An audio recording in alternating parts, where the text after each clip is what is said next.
Joining me today in conversation is Damodar Padhi, right? Am I pronunciation correctly? Yes. Like a lot of people know him as the ex-chief learning officer for TCS, but he has come up with a new book called The Scrapper's Way, which is about his journey, starting from a place where he had no privileges and going and reaching a place which a lot of people aspire. Welcome to the podcast. How are you, Mr. Padhi? Thank you. Very good. Thank you for the opportunity. Let's talk about the book first.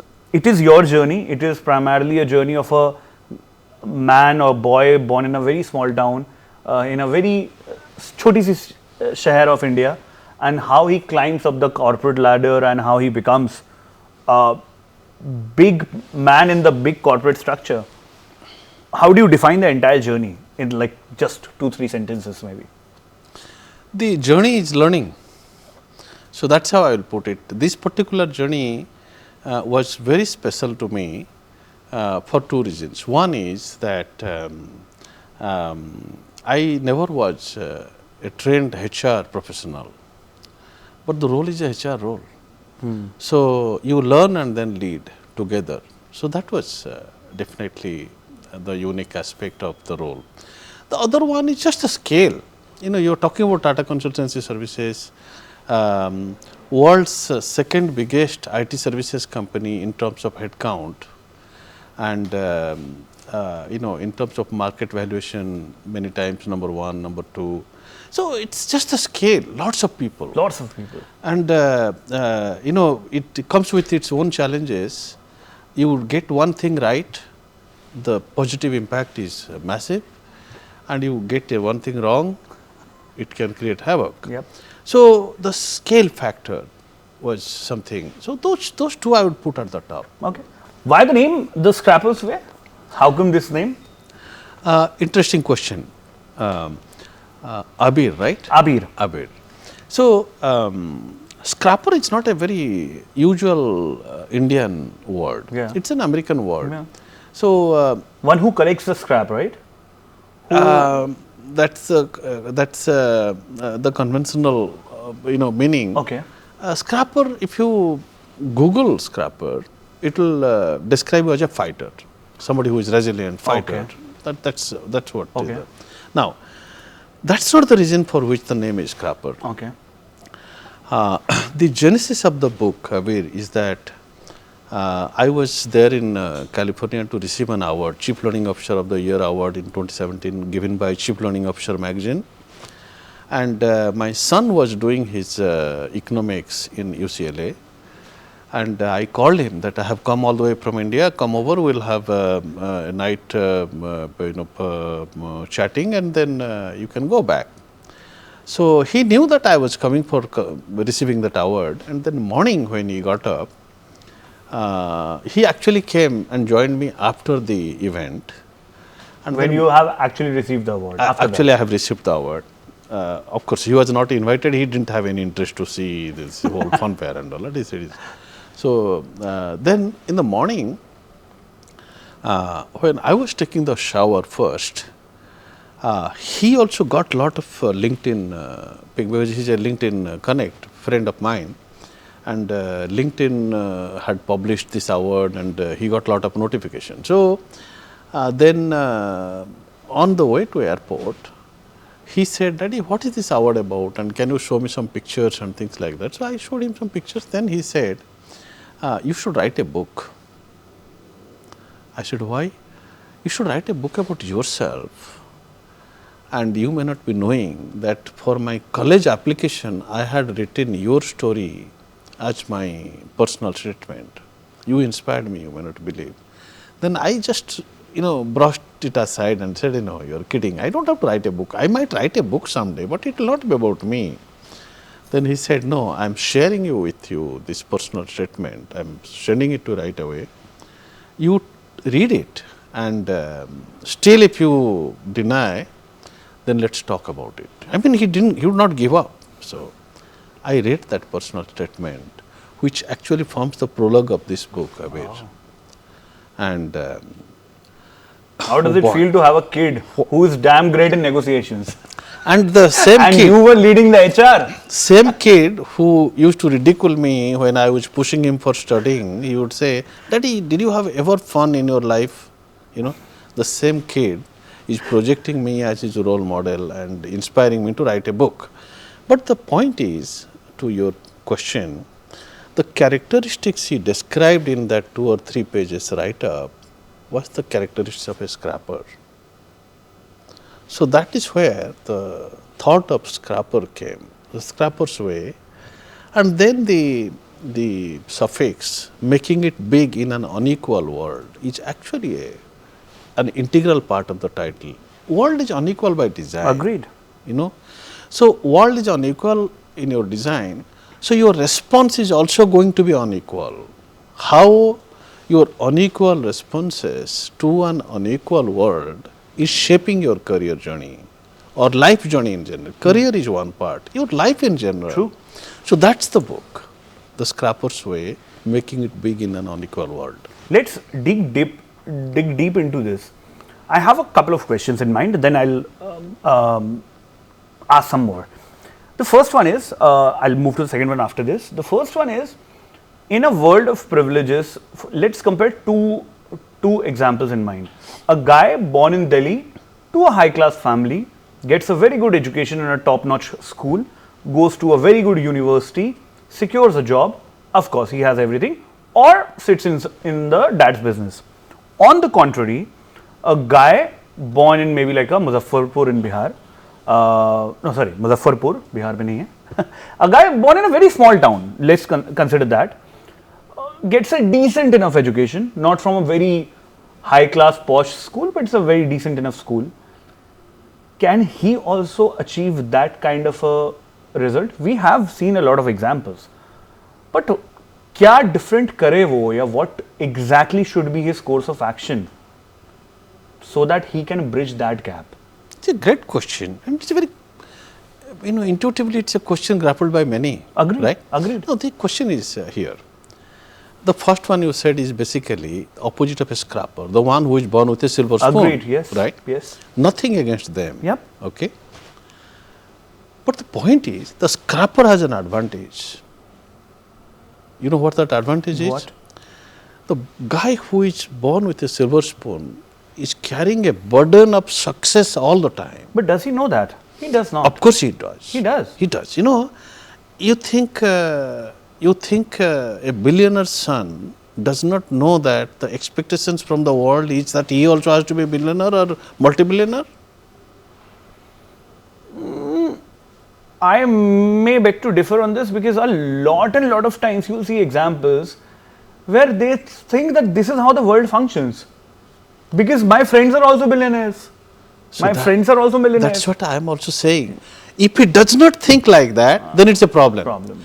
But when he's thinking like that, there is a pressure. There is a pressure. There is a pressure. Okay? But scrapper has nothing to lose. It happened, didn't happen. Hum to fakir hai. Right. So, it's a big advantage of being a scrapper. I'm not saying it will develop complacency in a man in the scrapper's mind. That's the second story, and which also a point. See, question is, adversity everybody faces. How many actually react to it? Many just go with the flow and also become scrapper. Scrapper in a classical meaning of scrapper. Father is poor, so I was poor. But somewhere, I call it as first generation, somebody stands up and say, no, I will challenge this. I will do something in life. So that's the scrapper you are talking, and how difficult, so that's the journey. So every scrapper who made it big is a typical rags to riches story. How they do is the difference. And what should they actually do? Yeah, see, again, everybody's story is different. Your question actually is provoking me to, just state that classic statement by Bill Gates, who said, if you are born poor, it's not your mistake, but if you die poor, it's your mistake. So what he's speaking is actually not about poor or rich. He's talking about your starting point and end point, and that's what is the theory of evolution. Okay. A scrapper has more opportunity to evolve because his starting point is very low. The point I was just making before, starting point is very low. So, whatever he or she accomplishes can be seen with a magnifying glass. You know, it automatically happens. So, I think scrappers don't have much pressure if they take the life, you know, In a chill pill way. in a chill way. And, you know, that's a characteristic of a scrapper also. There is adversity, there is scarcity of food. Can you still laugh? Can you still make others laugh? Can you sing, you know, without sitting in depression? Can you sing? Can you chill? It's a characteristic of a scrapper. It's mentioned in the book, you know. So, there are a lot of characteristics of the second category that actually forms the major theme of the book. Okay. I'll move to a second question. Like, for example, a lot of young guys in the market, they say, like, I'll talk about the current phenomena, what is happening. You feel that you are correctly aligned with a job. You see a job on maybe like a job portal, LinkedIn, here, there, anywhere. You feel that you are correctly, you have read the job description. You feel that you are currently in line with all the requirements. But there is a prerequisite. MBA from a premier institute, MBA from an IIM, MBA from this and that, or maybe expertise in this and that. A lot of people may not have that kind of avenues or privileges to actually go there, to study there, or they may not have the bandwidth to actually pursue an education at this time. But they fulfill, they can learn, they have the, how should I say, they have the passion and the caliber to learn and grow. Nobody is willing to bet on them. And then as a society we say that we need innovation, we need creativity, we should foster innovation. But nobody in the entire world is actually willing to put a single penny bet on a person who's willing to push the envelope and go beyond. They are doing a mistake. They are doing but who will tell? Who will tell the king that he is naked? Nobody is willing to take that risk. No, I will tell.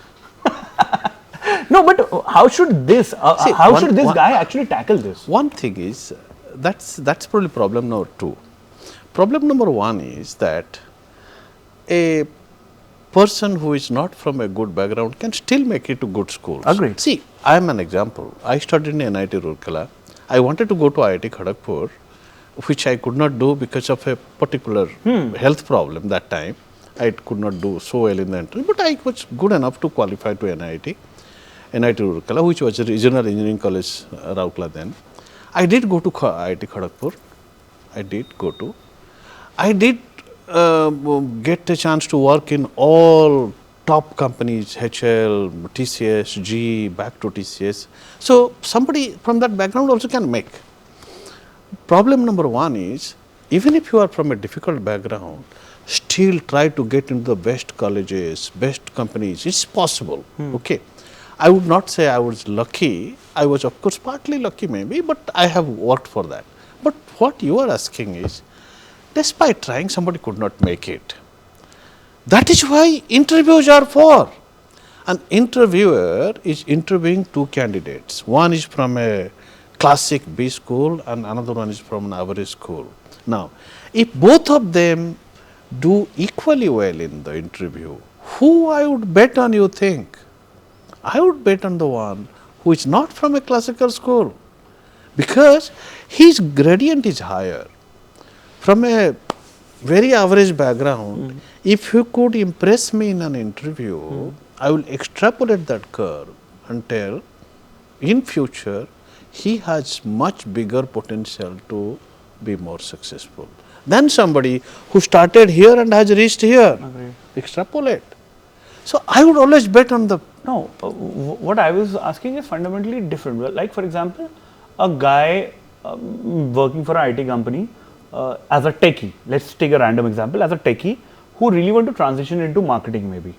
He feels that he is very good, he has a passion for marketing, he learned from YouTube here, there, did some chota mota courses, but not an MBA from IIM or from a fancy B school.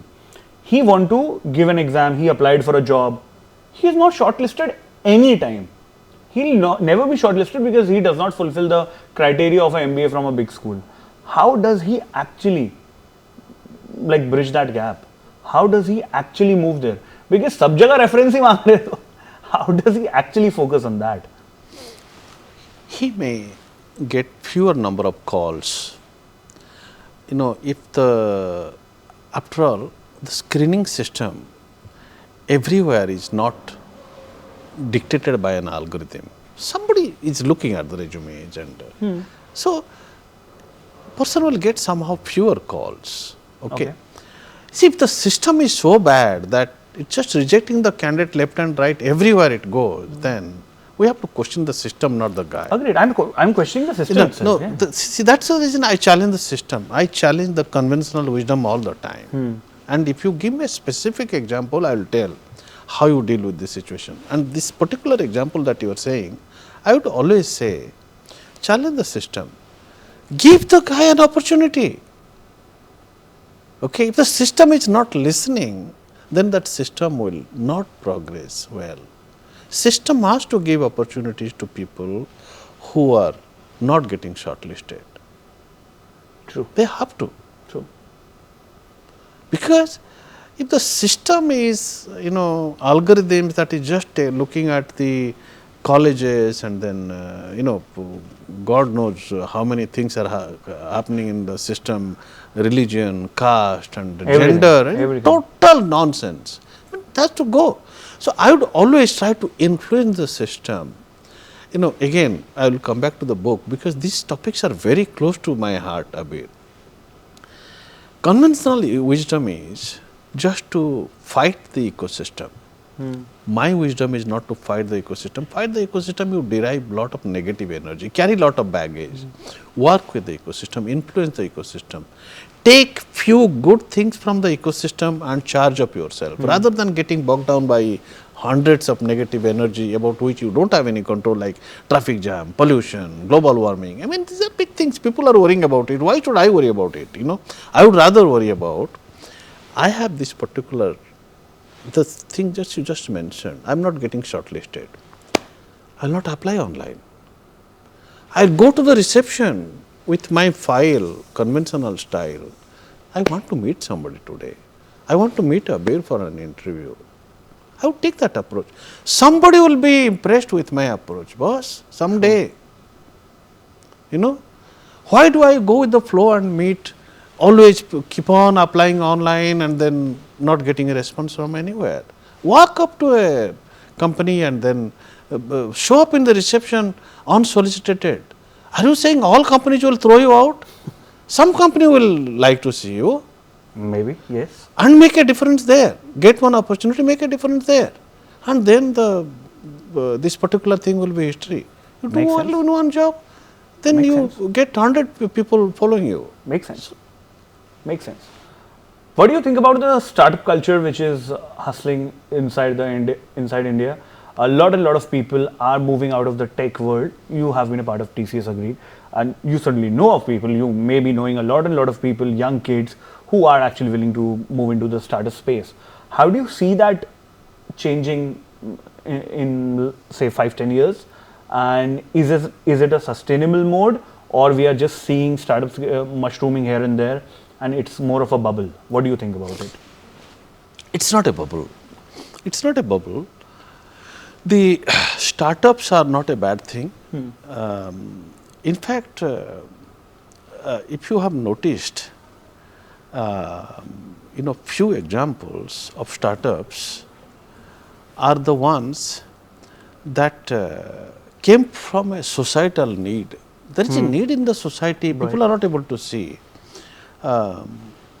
Formation of OIO, for example.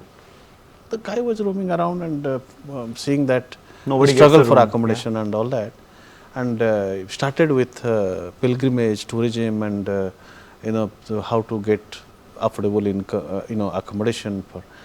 Just see, it's a societal need, basically, societal need. There are, and I would rather say, your question is, everybody is talking about AI. So, there is mushrooming of startups on AI. Previously, it was again something online learning and things like that. one has to be cognizant about those things. But the startups will come from societal need. I would bet on few sectors like agriculture. Very cool. Okay, I would bet still on a sector like tourism, and approach it very unconventionally. Do you see a need gap in tourism now, currently? Yes, still. Is? Yeah. I come from a state where Odisha, where I can say lots of opportunities in tourism. So there are sectors which are little unconventional. Agriculture, agreed, bang on. Like a lot of innovations and startups can actually be. Yes. There. See, I would say go to the agriculture heavy states. The state I come from, even Bengal and Even Punjab, Haryana. There is improvement in productivity, but the texture of The soil. the crops and all that is still the same. Everybody is cultivating paddy and wheat, and there is less cultivation of vegetables and fruits and those kind of. Nobody is paying attention to those. That's where the future of agriculture is. So that is where a lot of startups should come. Combine it with eco-friendly, fertilizers in biodegradable bags, completely going against single use of plastic, and those multidisciplinary areas can be addressed through startup companies. You don't need tons of investment. Start with an agricultural base, build an ecosystem around. I will not use chemical fertilizer, I will get green fertilizer. I will not buy anything that is in plastic bag or something. I will produce and also buy things that are in biodegradable bags. I would not take the route of having a middleman. I will directly supply to the consumers. Lot of these things can be packaged and can happen. The question was startups, so we digressed a little bit and but it's went completely deep dive into one of the sectors.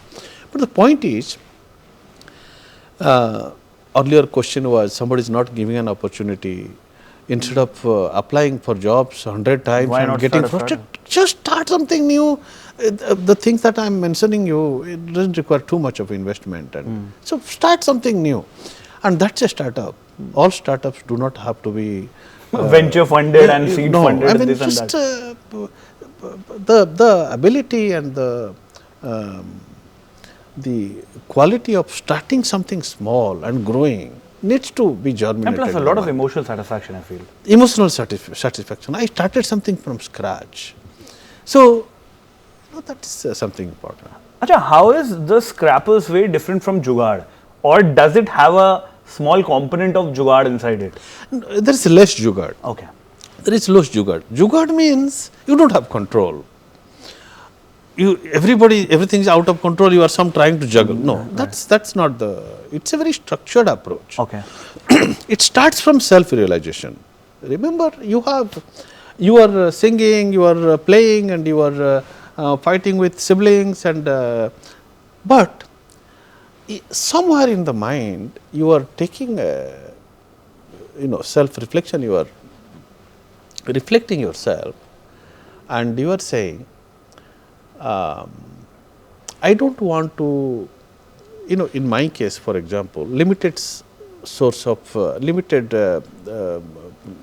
land, and my elder brother didn't study well and joined my father. My uncle and my father both were there in the same source of land, and my brother joined. So I was next in the line. Had I not studied, I would have joined the limited resource base. That's what I said. As a farmer? As a farmer.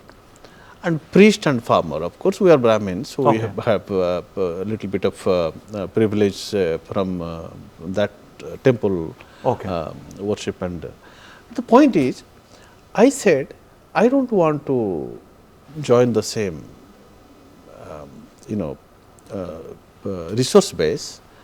I would better study. And it's so obvious, isn't it? I mean, it's something that will come to everybody. But I decided I want to study. That's self-realization. It has to come. Not only self-realization, you have to do something about it. How I studied, how hard I was studying in hungry stomach. That's something there reflected in the book. And when I was doing this, I was not doing out of compulsion or crying. I was still laughing. I was having plenty of fun. Those ones also mentioned, because you need something to keep you, you know. So, self-realization. You do something about it and develop an attitude that I must be good enough so that I go to the best government college, so that I will not be burden on the family. So, that's where the drive comes. Not only study, but also study so well. And you know, what is there to, you know, few number of textbooks mug up? If you are not good in English, work hard, get a good rank. It should not be so difficult, Aabir, I am telling you. If you have developed the self-conscious at the right time and acted on it, it should not be so difficult.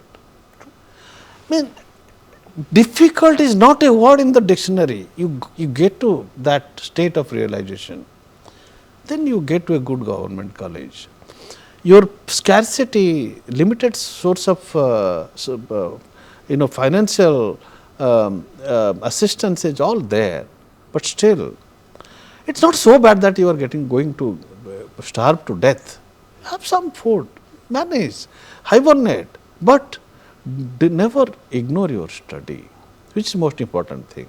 Become a good student, get into engineering. Jobs are not there.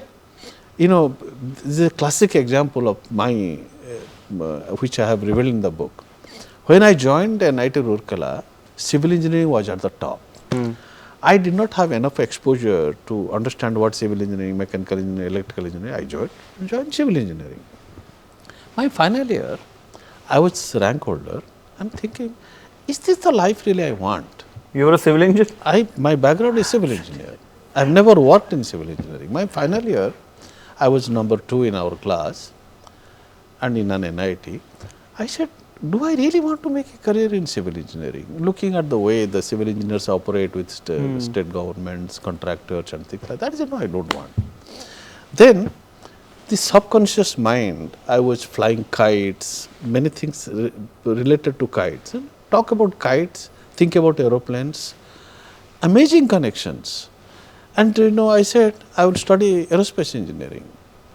Just think about it. There you go. And then you went to then you went to TCS and then to G and then again back to TCS. I call them as 4 points, right? 4 points. Take this path or that path. And I think I have taken unconventional path few times. But the point again is not to split hair. Had I become a civil engineer, I would have been a great civil engineer Agreed. too. Yeah. I was a great student, I would have been a great civil engineer. You take a decision and move it with, give everything to it. Don't That look should be back. fun, right? Yeah. At the end, you should sleep like a log, sleep like a happy log, right? So, I took aerospace engineering. So, that's how you take decisions. And then you move to HR, if it's called HR. It's again a conundrum that people face, X or Y. Don't overanalyze. With whatever data points and sometimes listen to your heart, take something, throw everything onto it, success will follow. You know who suffer? They've taken a path and constantly thinking, should I have taken that path? That's a problem. Analysis paralysis. Analysis paralysis, which is 0 in my case. If you better do analysis, do analysis of your current job, how you go ahead. You know, that's what is important. Makes sense.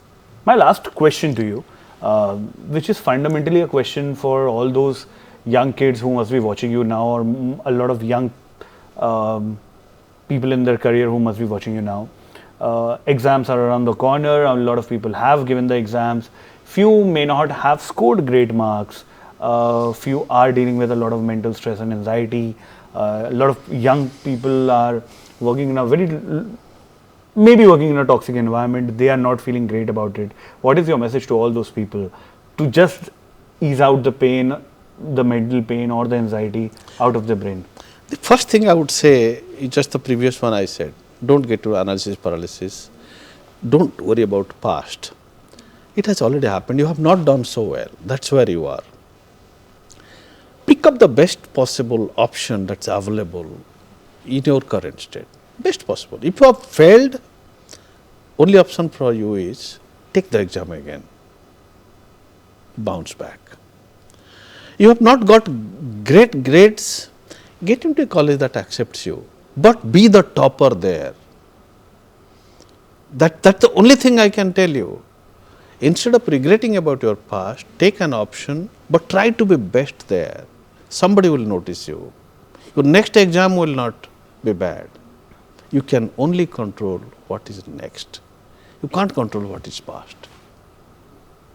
And how to deal with a toxic environment where you don't feel like you don't feel very great about working or studying at a place. A lot of people may be forced to study engineering where they don't want to study engineering. Tell me a single place, Aabir, which is designed to be bad. It's our mental state. We go to, unfortunate example of quota, right? Quota is parents' problem. Parents are pushing kids to go there. Okay. Now, as parents, you should never force your children to do something that their heart is not. If they are not listening, influence them. As a father or mother, if you can't influence your child, then there is something wrong with you also. You are not able to influence the right way. Now comes the responsibility of the child. If you have gone to quota, you have not gone to quota to commit suicide. You have gone to quota to study well. And if you end up not being successful, okay, still will pick up something and be good at it because you have prepared for an entrance in IIT. If you don't get IIT, you will get an IIT, you will get into another college. Again, the same explanation I gave. Be excellent there. Don't go to IIT, it's not the end of the world. So, somebody who has not done well is not an absolute statement. Not done well compared to somebody else. That comparison you kill. Pick up what is best for you and try to excel in it, will be my message to them. Life is too beautiful just to sit at some point and analyze your failures. That's not the right thing to do. That makes sense. On that note, बहुत shukriya. Thank you for taking out time and speaking your hearts out to us. I really hope the Scrappers Way can actually be helpful for a lot of young peeps who are maybe willing to scale their career, have a wonderful study life, professional life. I feel it can act as a Brahmastra to them. Thank you very much, Mr. Padhi, for having this conversation with me. Thank you, Aabir, for the opportunity, and all the best to the prospective readers. And I am sure the book will definitely inspire people from all walks of life. Thank you very much. Thank you. Thank you.